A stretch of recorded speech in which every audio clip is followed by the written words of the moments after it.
આ બધાને ખબર છે કે રાજકોટનો લોકમેળો આખા સૌરાષ્ટ્ર માટે ખૂબ જ મહત્વનું લોકમેળો જણાય છે. આપણી જન્માષ્ટમીના દિવસોમાં આપણે જે લોકમેળાનું આયોજન કરીએ છીએ, આ મેળાની તમામ તૈયારીઓ જે છે આ સમયાંતરે જે જુદા જુદા તબક્કાની કામગીરી કરવાની હોય આ કામગીરી ચાલી રહી છે. લગભગ 228 પ્લોટ્સ માટે AI, drone monitoring, central control room, નવા ડિઝાસ્ટર રૂટ અને બાઇક એમ્બ્યુલન્સ જેવી સુવિધાઓ સાથે આ લોકમેળો જે છે આને વધુ સુરક્ષિત, સુવ્યવસ્થિત અને આનંદદાયક બનાવવા માટે જિલ્લા વહીવટીતંત્રનો પ્રયત્ન છે. 2026ના લોકમેળા માટે વિવિધ કેટેગરીના 228 જેવા પ્લોટનું આયોજન કરવામાં આવ્યું છે. જિલ્લા વહીવટીતંત્ર દ્વારા 5 જુલાઈ 2026 થી 22 જુલાઈ 2026 દરમિયાન આ લોકમેળાનું નામકરણ, જે આપણી વર્ષો જૂની પરંપરા છે, આ નામકરણ કરવા માટે જુદી જુદી ઇન્વિટેશન માંગવામાં આવ્યા છે. આમાં આની કટ ઓફ ડેટ 22 જુલાઈ સુધી 4365 એન્ટ્રીઓ આપણને મળી છે. હવે આ એન્ટ્રીઓને શોર્ટ લિસ્ટિંગ કરીને પછી જે પણ છેલ્લી ઘડીએ પ્રક્રિયાના ફોલો કરીને આપણે નામકરણ કરવાની જે પદ્ધતિ છે આવનારા દિવસોમાં આપણે નામકરણ કરીને જાહેર કરવામાં આવશે. મુલાકાતીઓની સુરક્ષા અને આપત્તિ વ્યવસ્થાપનને સર્વોચ્ચ પ્રાથમિકતા આપીને સમગ્ર લોકમેળા વિસ્તારમાં વિશેષ ડેડિકેટેડ ડિઝાસ્ટર કોરિડોરની વ્યવસ્થા કરવામાં આવી છે. આ વર્ષે આ કોરિડોરમાં ફક્ત ફાયરની ગાડીઓ, એમ્બ્યુલન્સ અને મહત્વના વ્હીકલ્સ જ આમાં રૂટ કરી શકાશે. અને આ મેળાને ગત વર્ષ જેમ આપણે જે ડેડિકેટેડ કોરિડોર હતો જ્યાં માણસો પણ અંદર જઈ શકતા હતા, આ વખતે એકદમ ડિફરન્ટ કોરિડોર જેમાં કોઈ પણ બીજું પ્રવેશ નહીં કરી શકે, આ બાબતની વ્યવસ્થા કરવામાં આવી છે, જેથી કોઈ પણ ડિઝાસ્ટરની પરિસ્થિતિને આપણે ખૂબ સફળતાથી પૂરી પાડી શકીએ.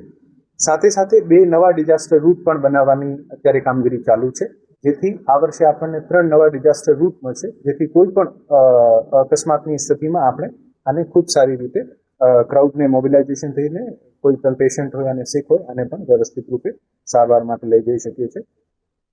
આ વર્ષે કેટેગરી કે જે છે નાની ચકરડી જેને કહેવાય છે, નાની ચકરડીના પ્લોટોની સંખ્યા ગયા વર્ષે 12 હતી અને વધારીને 24 કરવામાં આવી છે, જેથી નાના વેપારીઓ જે છે આ વધુમાં વધુ લાભ લઈ શકે છે.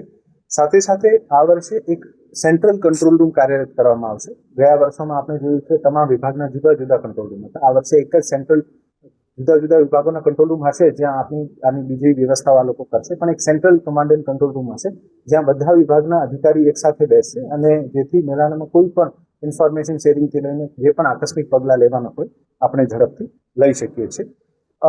આમાં ગત વર્ષની જેમ AI અને ડ્રોન આધારિત જે છે આપણે માનવ મેદનીની ગણતરી, ક્રાઉડ મેનેજમેન્ટ તથા સુરક્ષા વ્યવસ્થાના ભાગરૂપે સતત નજર રાખવામાં આવશે અને તમામ ડિપાર્ટમેન્ટ સાથે સારું કોઓર્ડિનેશન થાય આને માટે સુનિશ્ચિત કરવામાં આવશે.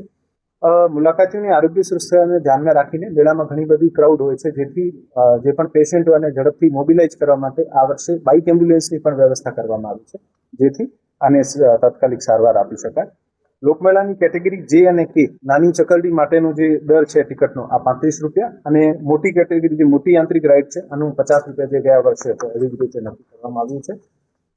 છેલ્લા 2 વર્ષથી આપણે પ્લોટની અપસેટ પ્રાઇઝમાં કોઈ વધારો નહીં કર્યો હતો, પણ ચાલુ વર્ષે આમાં ખૂબ જ નજવો વધારો કરવામાં આવ્યો છે અને ટિકિટ દરોમાં આપણે આજે કોઈ પણ ચેન્જીસ નથી કરતા આ વર્ષે પણ. લોકમેળા 2026માં જે પણ પ્લોટ લેવા માટે ઈચ્છુક આવેદનકર્તાઓ છે આ ઇન્ડિયન બેંક ટોરલ બિલ્ડિંગ રાજકોટ ખાતે તારીખ 20/7/26 થી લઈને 28/7/26 દરમિયાન પોતાના ફોર્મ્સ કલેક્ટ કરાવી શકશે. વિવિધ કેટેગરીના પ્લોટોની ફાળવણીની પ્રક્રિયા પારદર્શક રીતે હાથ ધરવા માટે કેટેગરી B, C, J અને K ના પ્લોટનો ડ્રો જે છે આ 1/8/2026 તારીખમાં અને કેટેગરી A અને B1ની પ્લોટની હરાજી જે છે આ 4/8/2026ના તારીખે, category E, F, G, H ના પ્લોટની હરાજીની તારીખ 5/8/2026 અને કેટેગરી X ના પ્લોટની હરાજીની તારીખ જે છે 6/8/26ના રોજ યોજવામાં આવશે. તારીખ 20/7/26 થી લઈને 22/7/26 સુધીમાં 3 દિવસમાં યાંત્રિક કેટેગરીના 49 અને અન્ય કેટેગરીના 163 આમ કુલ મળીને 212નો ફોર્મ જે છે આ વિતરણ કરવામાં આવ્યું છે. વિતરણ કરાયેલ ફોર્મ પૈકી 20 તારીખથી આજ દિવસ સુધીમાં કુલ 8 ફોર્મ પરત થયેલ છે. આમાં નાના રમકડાના 5, કેટેગરી C ના 1 ફોર્મ અને કેટેગરી X આઈસ્ક્રીમના 2 ફોર્મ મળ્યા છે. આ મેળાને ખૂબ સારી રીતે રાજકોટના તમામ નગરજનો, મીડિયાના મિત્રો, સરકારના તમામ વિભાગો, ખાસ કરીને પોલીસ વિભાગ, કોર્પોરેશનની મદદ લઈને આ મેળાને ખૂબ સારી રીતે સુવ્યવસ્થિત રૂપે અને ખૂબ જ સુરક્ષાની દ્રષ્ટિથી ઇમ્પોર્ટન્સ આપીને આને પૂરો પાડવા માટે તંત્રનો પ્રયત્ન છે. યાંત્રિક રાઇટ્સની સેફટી નોર્મ્સની પ્રક્રિયા માટે અગાઉમાં પણ સરકારે ઘણા બધા પરિપત્ર બહાર પાડ્યા છે અને એસઓપી નક્કી થઈ છે. આ એસઓપી હજુ કાર્યરત છે. આમાં આ વર્ષે કોઈ પણ ચેન્જીસ નથી, જેથી જે ગયા વર્ષે આપણે પ્રક્રિયા ફોલો કરતા હતા આ વર્ષે પણ આ જ પ્રક્રિયા આપણે ફોલો કરીશું.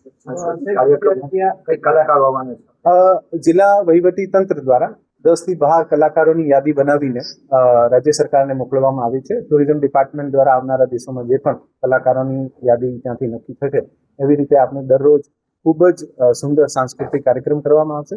સાથે સાથે ઇન્ડિયન નેવીનો મુંબઈ વેસ્ટર્ન કમાન્ડમાંથી એક નેવી બેન્ડ પણ આવશે, જે અથવા તો મેળાના ફર્સ્ટ દિવસે નહીં તો પછી 5 તારીખે જે આ લોકોની અનુકૂળતા છે આ બેમાંથી કોઈ એક દિવસે જે છે આ નેવી બેન્ડનું પણ ખૂબ શાનદાર પ્રદર્શન થશે. સાહેબ, અત્યારે